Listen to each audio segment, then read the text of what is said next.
कि जो परतरता कर्ता भोक्ता अपने आप को मानता है वह जीव मिथ्या दृष्टि है। फिर यदि दातव्य है कि मिथ्यात्व आदि भाव है किसके, यदि जीव के भाव कहे जाए तो पूर्व में हम लोगों ने चर्चा करी, पूर्व में आचार्य देव ने बताया कि ये सारे भाव जो है भूतगल के हैं और अब कह रहे हैं कि ये मिथ्यात्व आदि भाव जीव के हैं।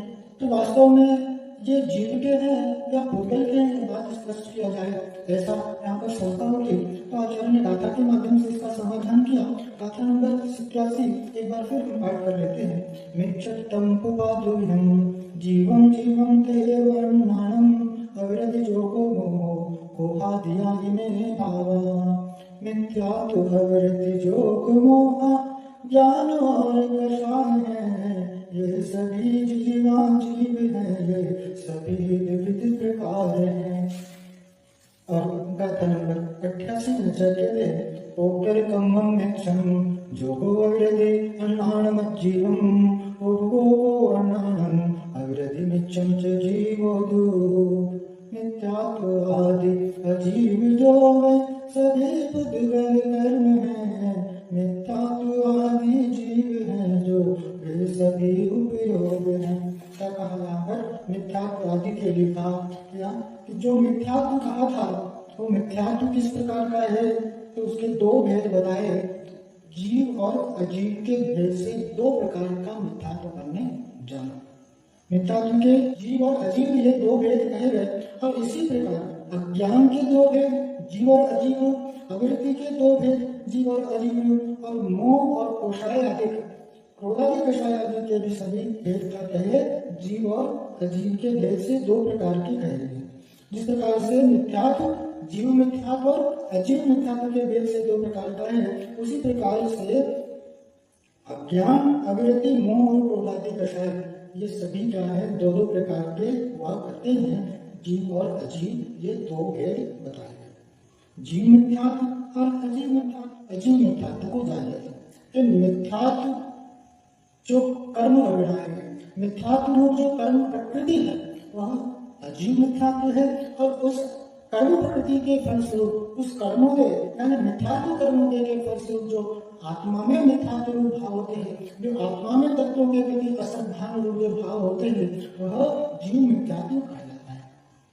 उसी प्रकार से अज्ञान अजीव और जीव अज्ञान और अविरति जीव और अजीव अविरति और जीव और अजीव योग और जीव और अजीव मोह और क्रोध आदि कषाय ये भी जीव और अजीव के भेद से दो प्रकार से लगा लेना यहाँ पर उचित है। यानी संक्षेप में अगर बात को हम समझें तो यह सुनिश्चित हुआ कि जो मिथ्या दर्शन अज्ञान और अविरति आदि अजीव है वो तो अमूर्तिक चेतन परिणामों से भिन्न मूर्तिक पूर्वल कर्म से भिन्न चेतन परिणाम के विकार है। यानी जो पौधलिक स्कंद रूप कर्म है, जो पौधलिक स्कंद है, जो पौधलिक कर्म है, कर्म प्रकृति है, चाहे वो मिथ्यात्व रूप है, चाहे वो अज्ञान रूप है, चाहे वो योग रूप है या कषाय आदि रूप है, इन रूप जो कर्म प्रकृति है उन रूप जो उदर कर्म प्रकृति है वह तो अजीव कहलाती है। और जो इनके फलस्वरूप जो आत्मा में परिणाम हुआ करते हैं, जो इनके फलस्वरूप जो आत्मा में भाव हुआ करते हैं वह जीव है। इस प्रकार से जीव और अजीव के भेद से दो प्रकार के ये सारे भाव बताए, मिथ्यात्व और अज्ञान, योग अविरति और कषाय। अब यहाँ पर बात आती है कि ये मिथ्या दर्शन अज्ञान अविरति आदि सभी भाव उदाहरण के माध्यम से अपन समझते हैं। आचार्य बताते हैं कि मोर और दर्पण के समान जीव और अजीव के द्वारा भाए जाने से जीव भी है और अजीव भी है। ये मिथ्या दर्शन अज्ञान और अविरति आदि ये सारे भाव जिस प्रकार से एक मोर होता है वो मोर दर्पण में झलकता है, जिस प्रकार से मोर और दर्पण में समान जीव और अजीव के द्वारा भाए जाने से यानी जीव रूप भी और अजीव रूप होने से क्या कह रहे हैं कि जीव भी है और अजीव भी है। ये मिथ्या दर्शन अज्ञान अविरति आदि ये सारे भाव कैसे है मोर और दर्पण के समान जीव और अजीव के द्वारा भाए जाने से जीव और अजीव के आधार से उनकी उत्पत्ति होती है। इसीलिए कह रहे हैं जीव भी है और अजीव भी है। अब इसी बात को विस्तार से अपन जानते हैं कि जिस प्रकार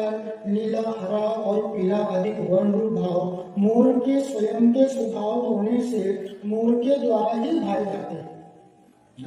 मोर के जो सारे रंग होते हैं, नीला हुआ, पीला हुआ, हरा हुआ, ये सारे जो रंग हैं वो किसके हैं? ये मोर के आधार से होने के कारण ये मोर रूप ही माने जाते हैं, वे मोर ही हैं। किंतु दर्पण में प्रतिबिंब रूप से दिखाई देने वाले नीले, हरे, पीले आदि वर्ण भाव दर्पण की स्वच्छता के विकार भाव से, दर्पण द्वारा पाए जाने से, दर्पण में ही पाए जाने से दर्पण ही है, मोर नहीं। अगर है कि दर्पण में जो मोर झलक रहा है, वास्तविक मोर अलग है और दर्पण का मोर अलग है। वो मोर के रंग जो वास्तविक मोर में नीला, हरा, पीला आदि है, वो मोर के ही है, इसलिए वे मोर रूप ही है, वे मोर ही है। लेकिन वो जो सारे रंग वो जो दर्पण में झलक रहे हैं वे मोर के, वे दर्पण के है। दर्पण में मोर झलक रहा है लेकिन दर्पण में मोर नहीं झलक रहा। मोर तो अपने स्थान में, दर्पण में तो सिर्फ उसका प्रतिबिंब झलक रहा है। जिस प्रकार से एक उदाहरण आता है कि एक रानी हुआ करती थी, पद्मावती नाम की रानी, और उसका राजा था रत्न सिंह। पद्मावती रानी बहुत रूपवती हुआ करती थी और उसके सौंदर्य की चर्चा दूर दूर तक होती थी। अलाउद्दीन खिलजी उत्सुक हुआ उसके रूप सौंदर्य को देखने के लिए, और उसने अपनी जिज्ञासा राजा के समक्ष जाहिर की कि मैं तुम्हारी रानी को देखना चाहता हूं। रानी तक ये बात पहुंची तो ये चूंकि राजपूत हुआ करते थे और राजपूतों के यहाँ उनकी स्त्रियां पर पुरुष के सामने नहीं जाया करती, वह पुरुष किस दृष्टि से उसे देखेगा यह उसे सहन नहीं था।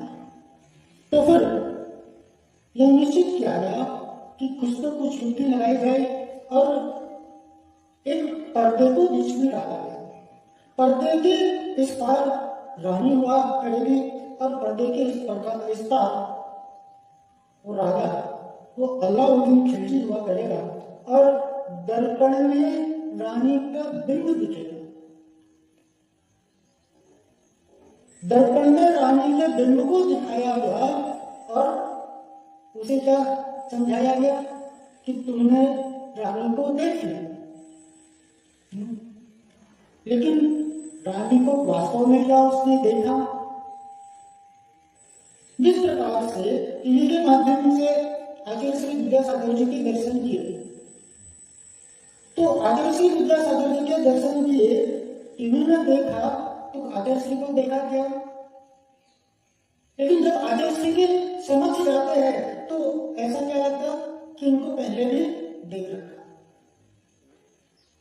कि देखा भी है और नहीं भी देखा, देखा भी और नहीं भी देखा।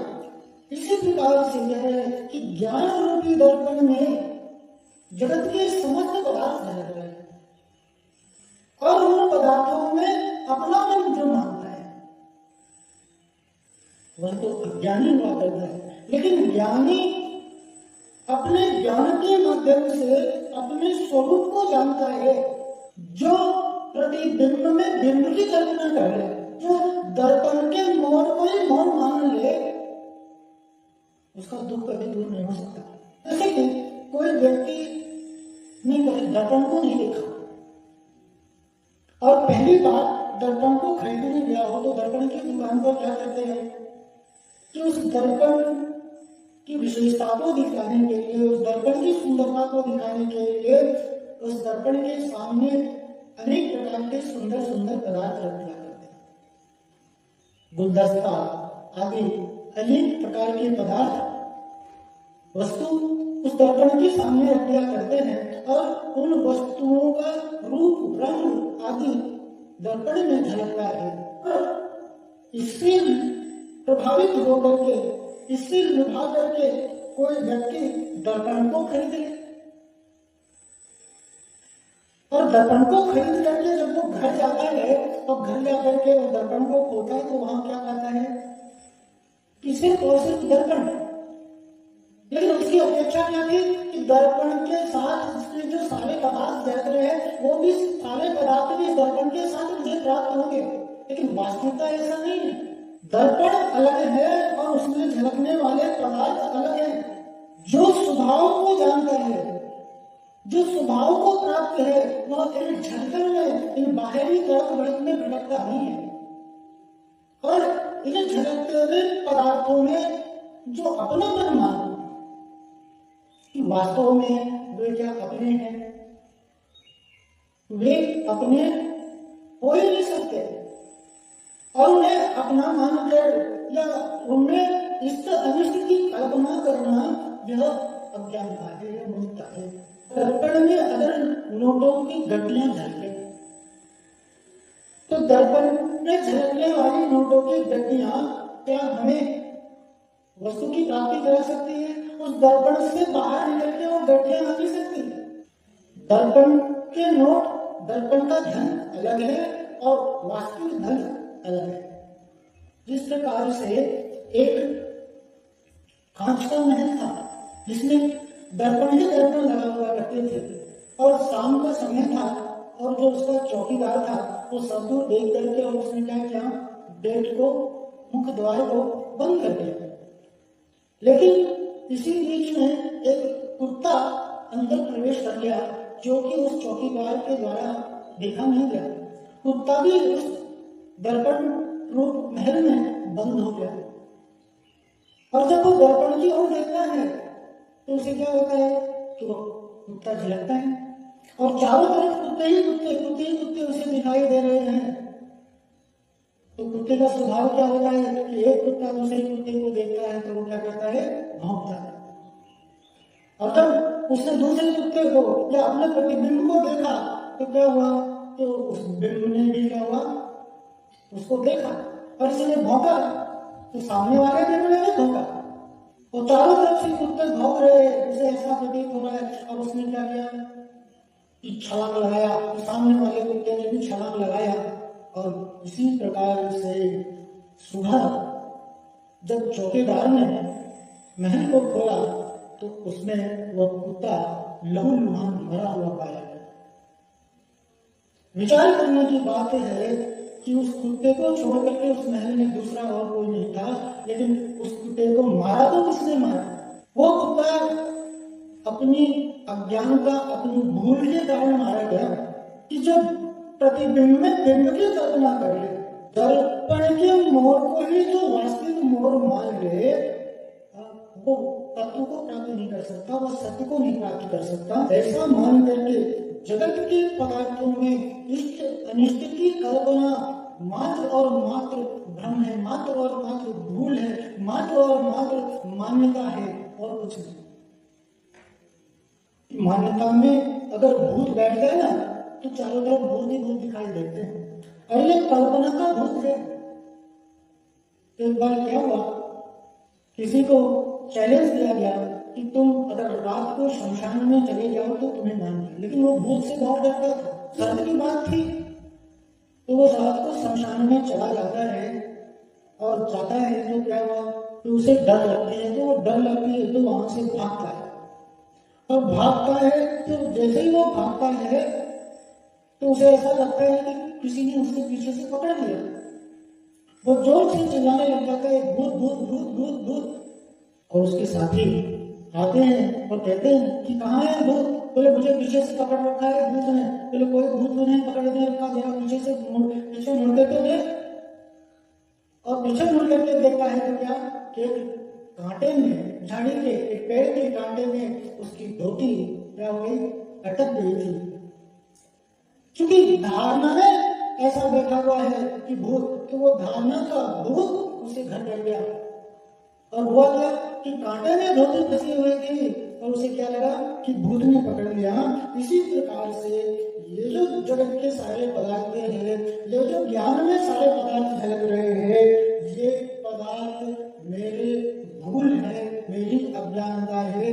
ये इन पदार्थों में जो इष्ट निष्ठ की कल्पना है, इन पदार्थों में सुख दुख आदि जो मानना है, ये मात्र और मात्र क्या कर रहे हैं, मान्यता का खेल है, मात्र और मात्र मान्यता की भूल है। जिस प्रकार से हरा पीला रंग है, वह भाव मोर के स्वयं के स्वभाव होने से, क्योंकि वे सारे रंग मोर में ही पाए जाते हैं, इसलिए मोर के द्वारा पाए जाने के कारण वे मोर ही हैं।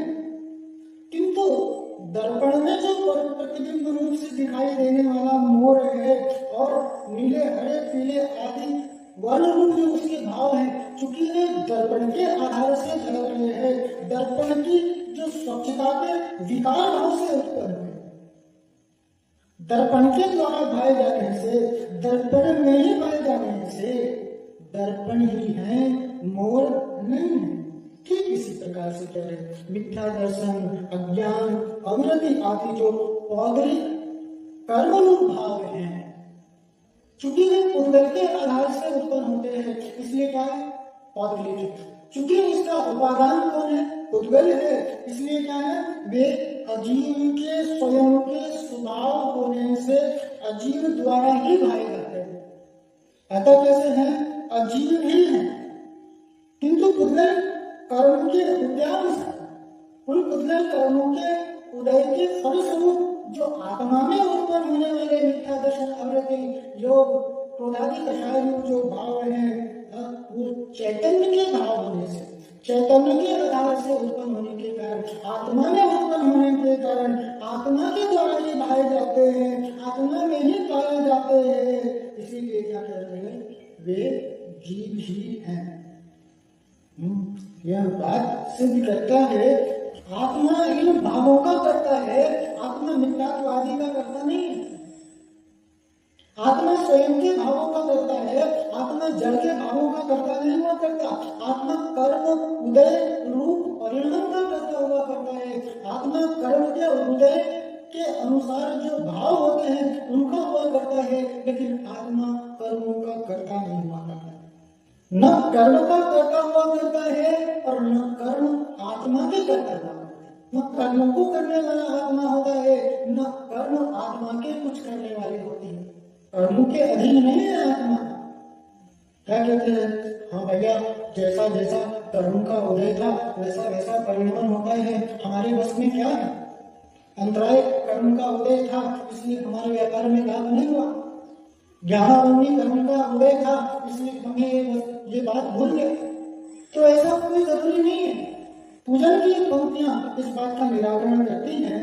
क्या है वो पंक्तियां, जड़ कर्म घुमाता है मुझको, यह मिथ्या भ्रांति है मेरी, मैं राग देश किया करता जब परिणति होती जड़ के। क्या करे कि कर्म में वो ताकत नहीं है, ये जीव अज्ञानता के वशीभूत मूर्खता के कारण कर्मों की कठपुतली बना हुआ नाच रहा है, लेकिन इसे अगर अपनी शक्ति का एहसास हो जाए, अगर इसे स्वरूप का सुमरण हो जाए, तो ये कर्म में वो ताकत नहीं। सोया हुआ शेर जब सो रहा होता है ना, तो कोई भी उसके करीब चला जाता है, लेकिन वही सोता हुआ शेर और सोते सोते जरा सा एक आवाज करे, जागने जैसा प्रतीत भी हो तो फिर छोड़ करके सब तुरंत भागते हैं।